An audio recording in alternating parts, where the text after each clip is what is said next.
Guys, why are prices of assets increasing at breakneck speeds?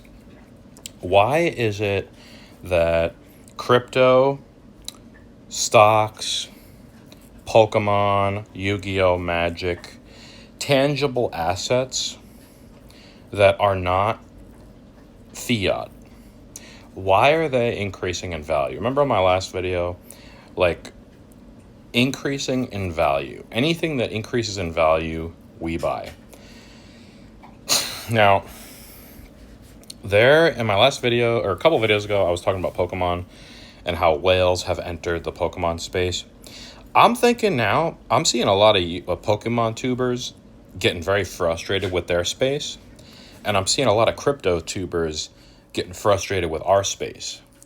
And I think what you're seeing here is a mass influx of people trying to find places to store their wealth.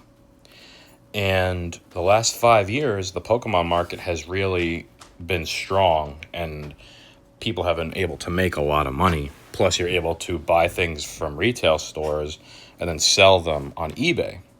So you're actually there. A lot of Pokemon stores or card shops are actually buying from eBay sellers instead of from their distributors. There's not enough product to go around, just like there's not enough Bitcoin to go around. So you're seeing this convergence of wealth into certain sectors. And with the passing of this bill, we're going to add, 4 trillion, 3.7 trillion to the balance sheet. These prices aren't going to come down, and assets in general aren't going to come down. The price of cars is going to go up. The price of trading cards is going to go up. The price of crypto is going to go up. And that is what I believe we are seeing here. Now, you could look at it how you want to look at it, but there is a lot of price manipulation within these markets, and you have to stay grounded. We have to stay grounded because I don't know if you guys are conspiracy people, but I am. I tell you guys that all the time. I don't believe what's that saying? Believe none of what you see. Believe none of what you hear and half of what you see. I don't trust any of these politicians. I don't vote. I don't believe any of that has an impact on me. I make my money how I make my money. And I believe that politicians aren't on our team. You and me, we're on the same team. People on YouTube, most of us, we're on the same team. We're all pretty much in the lower tax brackets. Like we're not, some of these, some people are in a little bit higher brackets, but there's not much of a difference between a peasant and someone who has like a few $100,000. Now, when you get into the upper echelons of the tax brackets, like the millions, multimillionaires, multi-billionaires, that's the other team. That's the opposing team. They do not want us in these markets. Why?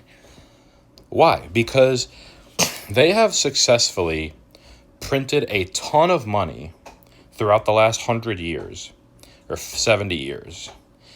And they now have achieved full power. What I mean by that is they don't need any more money. They've printed enough money into oblivion. The dollar is pretty much done. And you are going to see soon here a switch flip. And it's going to send assets pretty high. I believe that this is what's going to happen. Now, if you look at crypto here, we have some nice floor prices. Now, if you guys aren't into NFTs, floor price is pretty much where it holds. That's where the sellers are pretty much not selling anymore. So, for example, we've been at Ethereum floor price of 25, 24, 2,300 for the last 3-4 months. 3-4 months ago, what were we at? 1,700. So the floor is between 25, 17. It'd be hard to see it go under 16 for Ethereum. Bitcoin, we haven't seen 80,000 since that one dump when the tariffs hit, and then it dumped down to 80,000. If Bitcoin dumped to 80,000 again, you would see a cascade of sells, and that would be pretty terrifying for people. Of course, we would buy that. XRP has been at $2.20, $2.10 for the last 4 months since the tariffs. The tariffs were the breaking point to when that was the last big dip. That was your chance to get on that nice 15%, 20% dip, and then you immediately saw that V correction going back up. Binance Coin been sitting at $400 to $600 for the last 5 years, dude. Solana been $150 for the last 2 years. So these are all floor prices, and I'm expecting, from what I've seen in the markets over the years, you don't just sit at the floor price forever. So, for example, in the beginning of my video making on this channel, if you look back, I was really fucking pissed about these XRP guys talking so much about XRP. Oh, it's going to $100. Oh, nickel. Remember that shit? Now, finally, after 6 years of waiting and accumulating, we are now finally at a $2.23 XRP price, and we've been there for a while. That actually makes me feel comfortable. And like I said in my other videos, $2, once I saw XRP get to $2 from 17, 50 cents, 75 cents for all those years, I was going to be a believer after that. So now, like I said, I'm still packing my XRP bags. I'm always buying every month, Bitcoin every month, Ethereum every month. And that's the plan. Now, I said something interesting in my last video. I was like, you guys got to think of the whys. Who, what, where, when, why. Why is always the most important thing. Why do these people and billionaires and companies do this stuff? Why does Brad Garlinghouse always have 589 Twitter followers or X followers? Why does, whenever he gets one more or one less than 589, he subtracts or adds one subscriber to keep it at 589? Why the fuck does he do that? Right? Can you guys answer me that? Why does he do that? I don't know. Why do some companies not want people to know, the public to know they're buying Bitcoin? What's going to happen in December when there is no more Bitcoin? And then, like, you can't just go on Coinbase or Binance or Uphold and buy Bitcoin. Like, what happens? Is the price still going to be at 109,000? If it is, why? That's something significant. Why has Ethereum not hit $3,000 since, like, 2021? Okay. Why is XRP and Ripple partnering with banks? Why is Brad Garlinghouse hanging out with Trump?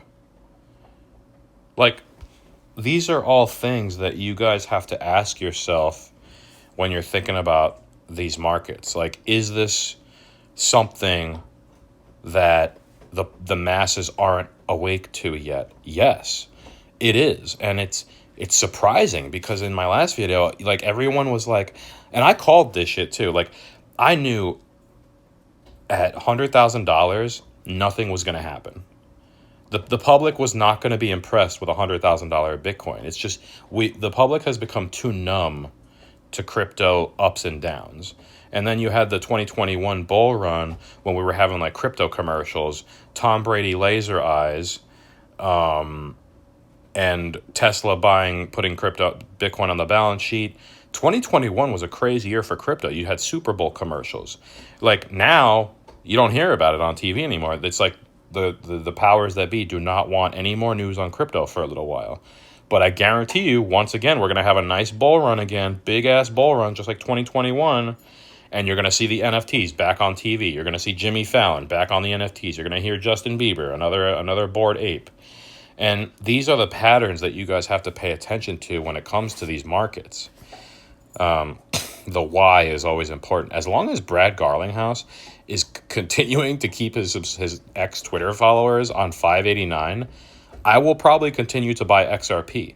There's no reason, and I know, like, the masses won't even think anything of that because they're the masses. They're always going to get left behind. But there is significance in that single thing. That single thing, the fact that Brad Garlinghouse continually keeps his followers and Twitter subscribers up to 589 exactly, and makes it a point, or has some guy who changes the subscribers to 589 all the time. Like, you got to think about that weird stuff. A lot of inflation, a lot of conspiracies going on, a lot of market manipulation. And I think Big Daddy government is definitely on our doorstep, ready to do something big here. The masses have no idea what's coming, and the peasants have no idea what's coming, and we do. And I think if you have any amount of these cryptos, you're gonna be good for a while. But that's my video, guys. I think that is long enough. And